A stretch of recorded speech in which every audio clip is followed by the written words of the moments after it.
Amis du jour, bonjour, c'est Jean-François du Web et la Tortue, bienvenue dans ce nouveau podcast où on va faire un petit état des lieux d'Instagram qui ne va pas très bien en ce moment, c'est parti. Vous le savez certainement, depuis la stratégie qu'a mis en place Instagram pour recopier littéralement TikTok via les Reels, bien le réseau social est fortement critiqué et subit une énorme baisse de notoriété depuis plusieurs mois. Pour réaliser cet état des lieux, je me suis énormément appuyé sur l'article de Metricool que je vous mettrai en lien dans la description de ce podcast. Alors avant de vous parler un petit peu de cette étude, je voulais d'abord vous donner mon ressenti personnel sur le réseau social. Moi, je remarque vraiment depuis plusieurs mois une énorme baisse d'intérêt pour le réseau social, une énorme baisse également d'interaction, beaucoup plus compliqué de gagner des abonnés, d'avoir de l'interaction avec nos posts. Il y a un énorme coup de ralentissement sur tous les points autres que les Reels, on en parle juste après. Enfin, globalement, pour moi, tout va à la baisse, c'est beaucoup plus lent, à contrario de TikTok qui continue à un petit peu exploser. On a toujours une forte interaction,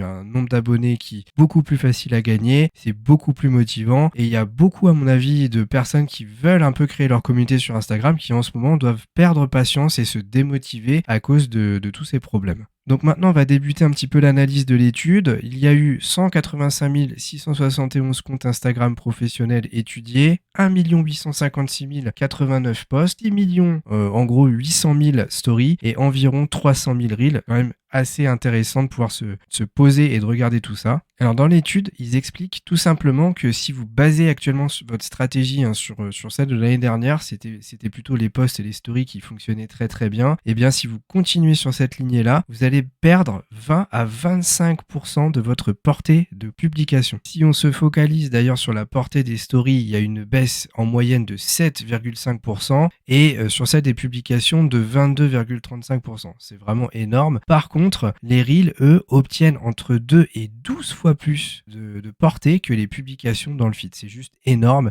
et c'est là où on voit que la stratégie d'Instagram actuellement, c'est de recopier le système TikTok. Ensuite, ce qu'on remarque dans l'étude, c'est qu'il y a un deuxième type de post qui fonctionne plutôt bien, c'est le format carousel. Vous savez, c'est le format un petit peu diaporama qui, lui, a atteint 25,71% de portée en plus que les posts normaux avec une seule image. Alors après, Metricool, il faut une chose très intéressante, c'est qu'il vous explique un petit peu par type de contenu ce que ça vous apporte. Le Reel, par exemple, ils expliquent que ça permet de développer le compte plus rapidement et de toucher des personnes qui ne connaissent pas encore votre marque. Ça, c'est exactement la vision que j'avais, donc moi, ça me rassure. Ensuite, le carrousel, le diaporama, permet de générer plus d'interactions avec votre communauté. Donc attention, la communauté, c'est les gens qui sont déjà abonnés à votre profil. Les stories, c'est des histoires qui sont importantes parce qu'elles maintiennent un peu l'attention de votre communauté. Ça va avoir un effet de fidélisation intéressant. Encore une fois, par contre, ça ne touche que votre communauté, vos abonnés. Donc c'est un petit peu dommage. Et par contre, c'est un des types de formats qui a le moins de portée. C'est-à-dire que ça sort pas très difficilement de vos abonnés. Et enfin, on a les posts images, vidéos. Alors, c'est un peu compliqué parce que maintenant, les vidéos, c'est aussi devenu des reels, mais c'est assez récent, donc l'étude l'a pas pris en compte. Comme les carousels, ça permet de générer une interaction avec votre communauté, mais le choix entre les posts et les carousels d'images ou de vidéos réside dans le message que vous souhaitez communiquer. Et bien entendu, le carrousel reste devant en termes de portée. Donc là, l'étude, elle est très claire. C'est la même que 2021, enfin plutôt c'est le même résultat, que très simplement, plus vous allez publier, plus vous aurez de followers. Ça, c'est la quantité qui prime, je dirais, pour avoir un nombre de followers plus important. Alors ça, honnêtement, c'est vraiment pas une surprise parce qu'il y a énormément de réseaux sociaux où ce système est très similaire. C'est-à-dire que plus vous publiez, plus vous avez d'abonnés. C'est comme ça que ça marche. Ensuite, données très intéressantes, ils expliquent que comme en 2021, il est toujours meilleur de publier à 20h, quel que soit le jour de la semaine. Donc ça, c'est super intéressant de savoir que de manière générale, c'est l'heure idéale. Ensuite, il y a un graphique plutôt intéressant et facile à lire qui compare les Reels par rapport aux posts. Par exemple, un Reel en moyenne, il va occasionner 1050 likes, alors qu'un post, lui, 737.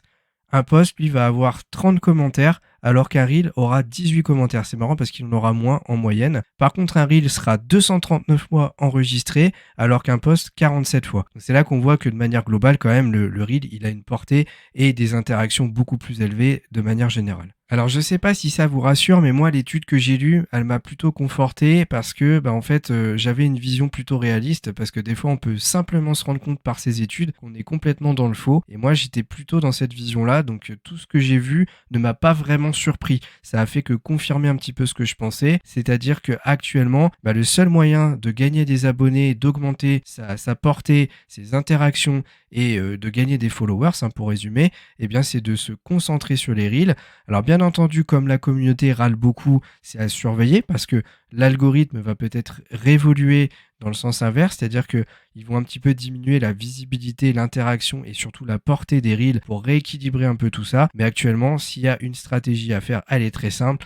Concentrez-vous sur le format vidéo, le format reel. Respectez les 60 secondes maximum de temps. Mettez des musiques virales, mettez des hashtags dans vos vidéos et puis entraînez-vous, ça va venir avec le temps, vous allez voir. Et c'est là où vous verrez qu'il y a une interaction, une portée. Je peux le confirmer parce que je le teste régulièrement sur le web et la tortue. Je vois très clairement une énorme différence d'interaction, de commentaires, de likes et surtout de gains d'abonnement quand je publie des reels par rapport à d'autres types de posts. En tout cas, cette étude, elle était plutôt simple à comprendre parce qu'il y a beaucoup d'études qui sortent avec des rapports ultra complexes. Là, il y avait tout qui avait été simplifié, donc c'était très facile pour moi de vous la retranscrire. Donc j'ai pris beaucoup de plaisir à en prendre connaissance et à vous la retransmettre un petit peu dans ce podcast. Podcast qui était encore assez court, mais j'ai tout dit. Il n'y avait pas plus de choses que ça à faire ressortir de cette étude.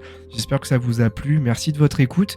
N'oubliez pas, comme d'habitude, d'interagir avec moi via les commentaires du podcast qui va sortir sur YouTube également. À mettre 5 étoiles si vous pouvez le faire pour nous aider à développer la chaîne. Et moi, je vous dis à très vite pour un nouveau podcast du Web et la Tortue.